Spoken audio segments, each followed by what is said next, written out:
All right, here we go.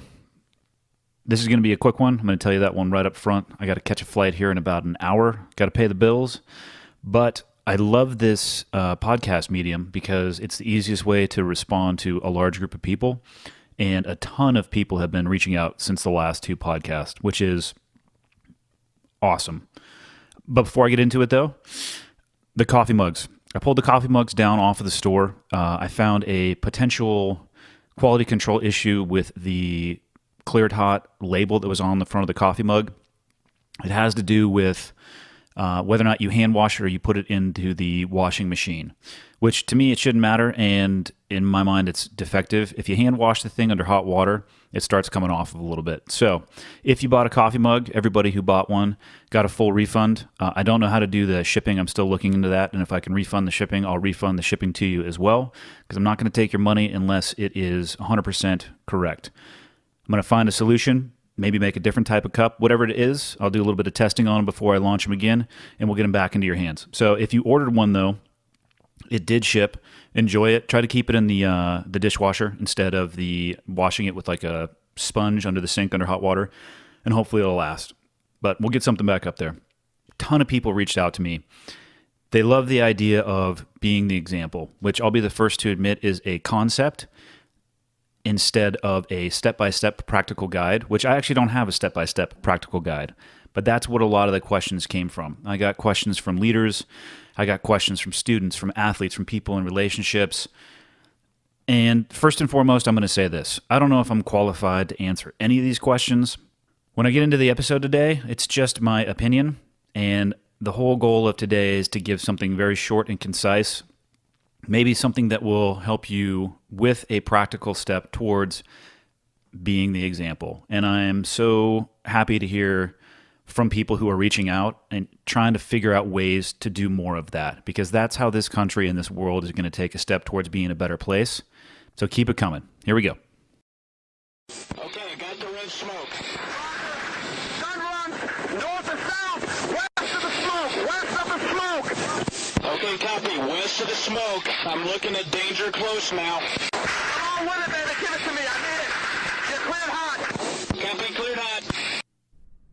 Before I get into this today, I just want to make a couple things crystal clear.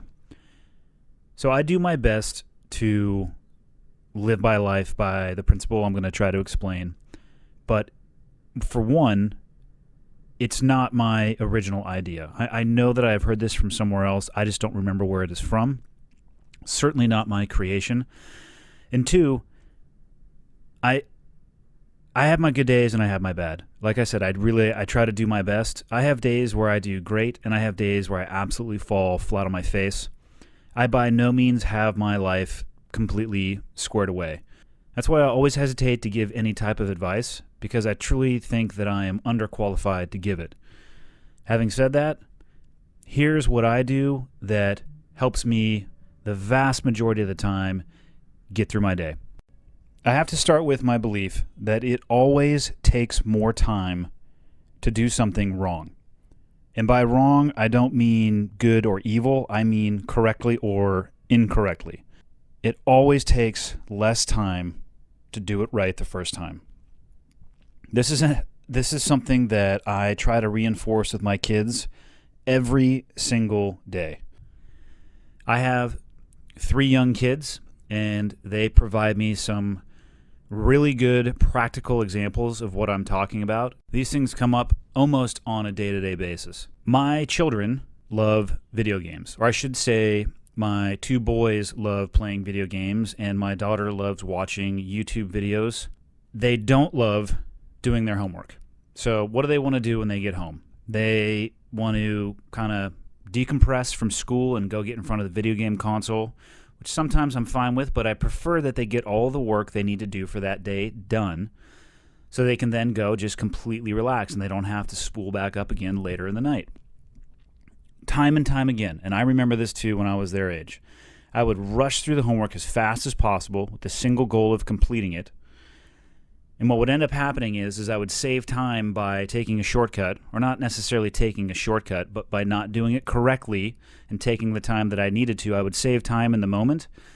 And what would end up happening is I would fail a test, or I would do the homework improperly, and I would end up having to relearn the lesson, do the homework again, take the test again, which took probably 3 to 5 times in total, as much as it would have to sit down and do it properly just once. Another good example that my kids provide me, and it's almost comical because it happens every single day, nearly, and it's just an ongoing struggle / perfect opportunity to make an example of this concept. When I pick my kids up from school, it's almost like pulling the pin on a grenade. When they get into the car, within 15 seconds of being in the car, clothing is like coming off. Shoes are coming off, socks are coming off, backpacks are getting opened. And I'm trying to watch the road and drive, and it just sounds like a tornado in the back seat.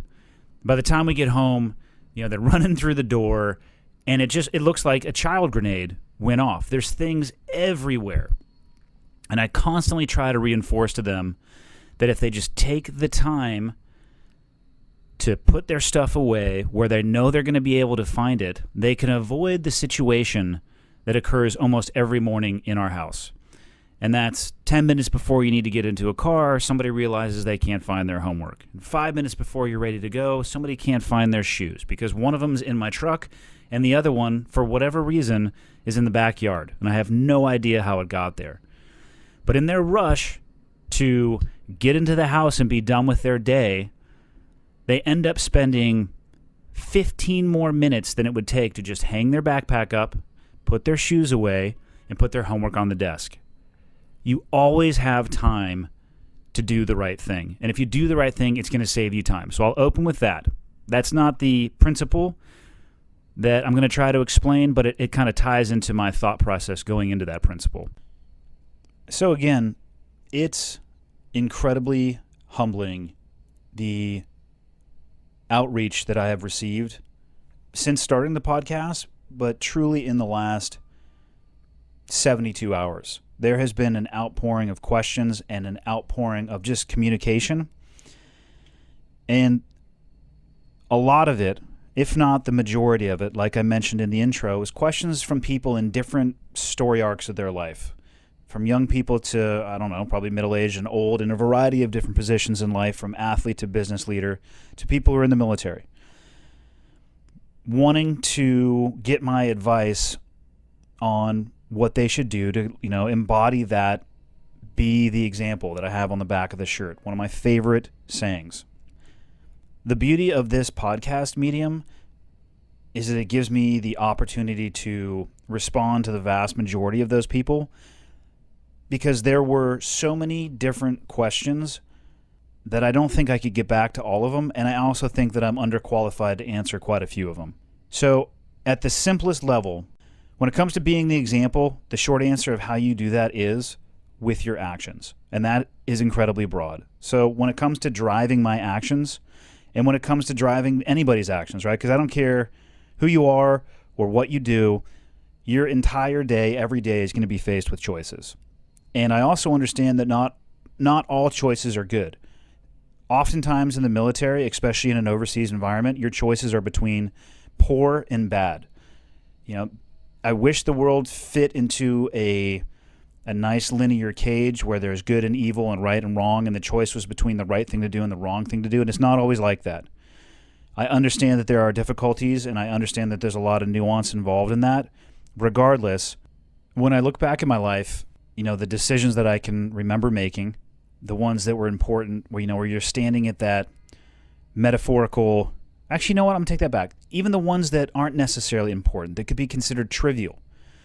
When you're standing at the intersection in the road and you're presented with two choices or multiple choices, you can always weigh and balance the choices from a scale of easy to hard. I have found nearly every single time that the easy choice is not the choice you should make. If you want to make a difference and you want to be an example, you got to do the hard thing. I personally try to apply that to every single aspect of my life. And it doesn't need to be or doesn't have to be some monumental task, right? The pyramids were built a brick at a time, I think, unless they were built by aliens. But this morning, for me, is a perfect example of how at least I try to use that thought process of do the hard thing on something that's super minor, but for me personally has a great impact on the rest of my day. So I woke up this morning, we have a bathroom downstairs, and I went into the bathroom, and there's no toilet paper in the bathroom. And I have two choices. I could go and get some toilet paper that's in the garage, and it's probably going to take me all of 30 seconds max to go get that, or I could turn around and go use a different bathroom in the house. What I wanted to do was turn around and go use a different bathroom inside of the house. But instead, I went and got the toilet paper, like 4 rolls of toilet paper from the garage, brought them into the bathroom, filled up the toilet paper holder, unwrapped a fresh roll of toilet paper, and then set it on top of the toilet paper roll, and was getting ready to leave the bathroom. And I stopped myself and I laughed at myself in that moment because it's so seductive to just do the easy thing. It seems so microscopic, and it is super microscopic. I mean, personally, I think the design works better if you put the paper roll on top. My wife wholeheartedly does not agree with me on that, and I don't like arguing about that stuff, so I'm going to do it properly. But in that moment, I almost walked away, and I was laughing at myself. And why it's so important for me is that I feel like the decisions I make, especially early on in my day, they set the tone for my day, and it's almost like I feel like they have this palpable gravity. Knowing I try to be honest with myself, and I know that action of just setting the toilet paper on the roll in the morning is just it's putting me down the wrong path mentally for the day. Because then I'm going to go and I made some breakfast, and I cooked up some eggs, and instead of doing the dishes and putting the pan away, it's like, you know what? I'm going to do that later. And then my kids come down and they eat their breakfast, and what was one pan and one plate is now a stack of pans and a stack of plates, because my kids need to go to the optometrist. They wouldn't know a goddamn dishwasher would hit them in the face, but that's a different story for a different day. But now I have a pile instead of one dish, and I know how this works for me when I get started off on the wrong foot. I would get back from dropping the kids off, and I would have every intention of working out, but probably would talk myself into doing it in a later time of the day. And the next thing you know, instead of doing the work I needed to do in front of the computer, I'm sitting on the couch with my daughter's unicorn backpack full of Fritos, watching the Real Housewives of Atlanta for 4 hours. And my day just comes unraveled.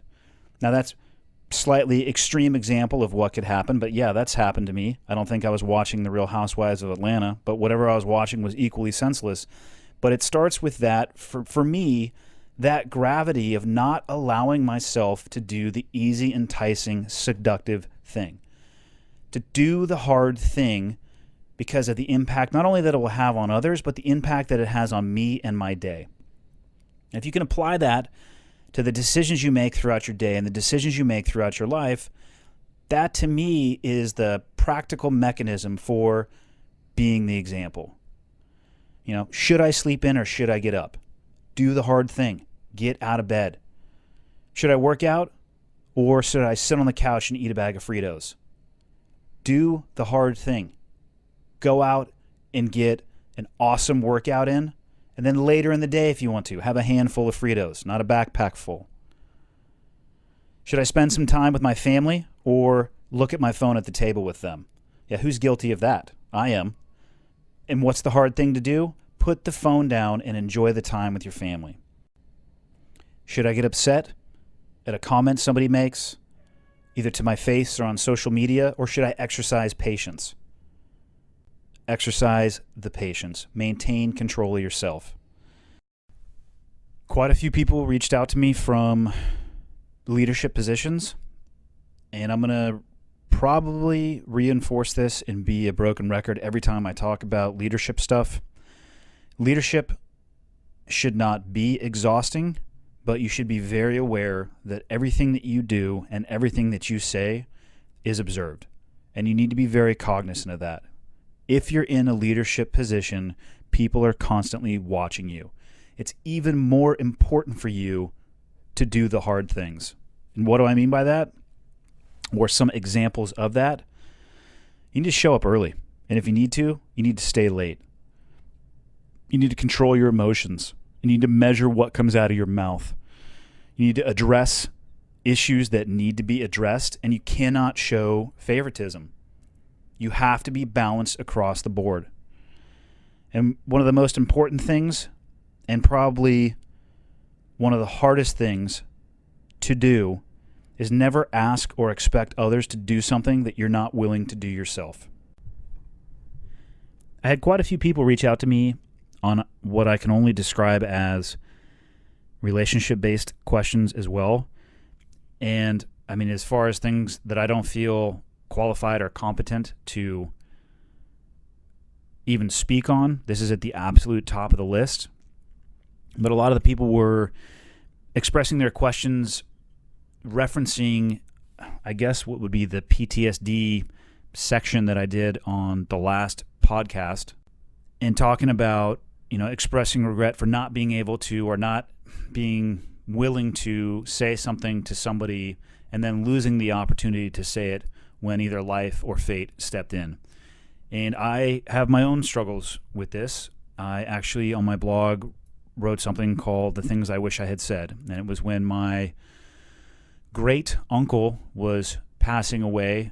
It really kind of drudged up some things for me that I wish I had said to my own mother before she passed away. Because when I look back at that time in my life, it'd be very easy for me to plaster the wall with things that would probably stick. And those things I would describe most accurately as excuses for why I couldn't bring myself to say what I wanted to my mom. But at the end of the day, it was me taking the easy road instead of doing the hard thing. So I personally need a lot of work on the relationship side of the house. I'm by no means perfect when it comes to this. But weighing your choices, weighing your decisions, weighing your actions versus easiest to hardest, and finding the value along that scale. Again, I think even when it comes to relationships, doing the hard thing has the most value and long-term impact.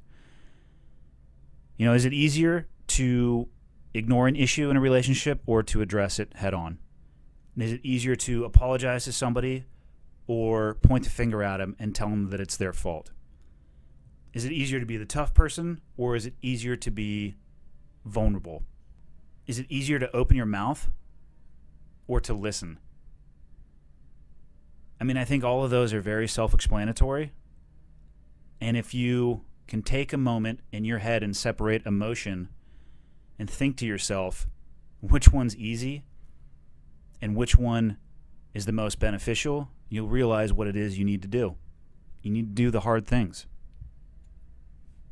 And I'm going to close this out with the area of my life that is probably the hardest for me, and that is I struggle with comparing myself to other people, when what I should be doing is comparing myself to myself, specifically my previous self. And by that I mean the guy that used to look at me in the mirror yesterday, because that's really all that matters, and that's all that I can control anyway. I'm always trying to remind myself that I'm not in a competition with anybody else. And again, to go back to what I'm talking about, is it easier to reflect or objectify others? It's so much easier to look at other people, especially on social media, which I hate for the fact that it's incredibly selective, and the number of filters that you can apply. And I don't mean like to a picture, but I mean to the information that you allow the rest of the world to see. I suspect that there are a lot of people out there who portray a shiny, bubbly, sunshine out everywhere image, and in reality, it's probably the exact opposite of how they feel. You have no idea what the real story is with that person, but it's so much easier to objectify those people or to compare yourself to them instead of going in and looking in the mirror and reflecting in on yourself and making an improvement or a change in the only place that you can, yourself. It's hard for me because success is built on super small incremental steps, and sometimes they're like microscopic. But like I opened with on the gravity of the decisions and why it's so important for me, and even when I fall flat on my face, I still go back to this concept. Those small, incremental, microscopic steps for me in my life, the ones that have gotten me towards where I want to be, they're all built on doing the hard things. Why? Because the easy things don't matter. If it's easy, it probably has no value. So if you want to be the example, spend your life doing the hard things. And that's all I got for the week. Got to go catch my flight. I just want to say a quick thank you to, again, everybody who is supporting the podcast. Thank you to everybody who is reaching out. Thank you for the comments. Thank you for the people who have informed me that I say the word especially incorrectly. That was the correct enunciation or pronunciation, I guess it would be. I was saying it especially. It's funny, everybody that reached out was like, sir, I don't want to offend you, but your grammar was incorrect. Hey, there's a reason why I call my blog Confessions of an Idiot. Pretty self-explanatory how I often think about myself in that title. I'm totally open to any feedback that people have. With the feedback, if you guys like the podcast, do me a favor and just tell somebody about it. And if you have the time and you haven't done it, write a review on iTunes and just help me spread the word. Thanks again to everybody who's listening. Really